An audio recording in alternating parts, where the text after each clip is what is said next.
বিধানসভা ভোট যত এগিয়ে আসছে ততই আরো গরম হচ্ছে ভাঙড়ের পরিস্থিতি। নেতারা নিজেদের মধ্যে এবার মারামারি করছে, একে অপরের দিকে তোপ দেখেই যাচ্ছে। কারা? শাসক দলেরই দুই শিবির। তাদের নিজেদের মধ্যে এখন গোষ্ঠীদ্বন্দ্ব শুরু হয়ে গিয়েছে। তৃণমূলের অন্তর্দ্বন্দ্বে উত্তপ্ত হচ্ছে ভাঙড়ের রাজনীতি।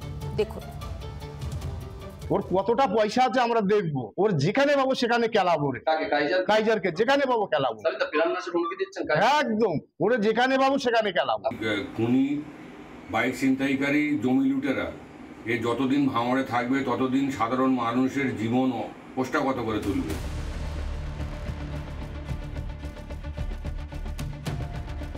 কদিন আগেই দলে গুরুত্বপূর্ণ দায়িত্ব পেয়েছেন বলে দাবি করেন শওকত মোল্লার বিরোধী শিবিরের নেতা বলে পরিচিত জাহাঙ্গীর খান।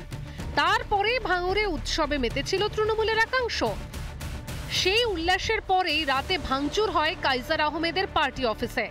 এই ঘটনায় অভিযোগ উঠেছিল শওকত মোল্লার অনুগামীদের দিকে। পরে সেই ঘটনার সিসি ক্যামেরার ফুটেজ প্রকাশ করে একসঙ্গে শওকত মোল্লার বিরুদ্ধে তোপ দাগেন কাইজার আহমেদ ও আরাবুল ইসলাম। যে কটা জোচ্চোর আর যে কটা পকেটমার, যে কটা তোলাবাজ, সেই কটাই ওই শওকত মোল্লার সাথে। ও ভাঙড়ের মানুষের লাশ নিয়ে হোলি খেলা করতে চাচ্ছে এবং বিরোধীদের নামে কেস চাপিয়ে তাদেরকে মিথ্যা কেসে জেলে পাঠাতে চাইছে।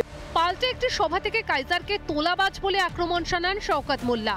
জবাব দিতে দেরি করেননি কাইজার আহমেদও। আজকে যে দালালরা 2021 সালে পার্টিটাকে বিক্রি করে দিয়েছিল আইএসএফ এর কাছে, যারা জমি দালালি করে 13 থেকে 18 মমতা বন্দ্যোপাধ্যায়, অভিষেক বন্দ্যোপাধ্যায়ের নামটাকে বিক্রি করে কোটি কোটি টাকা কামিয়েছে। শত শত হাজার হাজার বিঘে জমির ওর খাট জমি বিক্রি করে খেয়ে ওর ওপাশ হয়ে রয়েছে। এবার কাইজারকে মারধরের হুমকি শওকত মোল্লা ঘনিষ্ঠ তৃণমূল নেতার।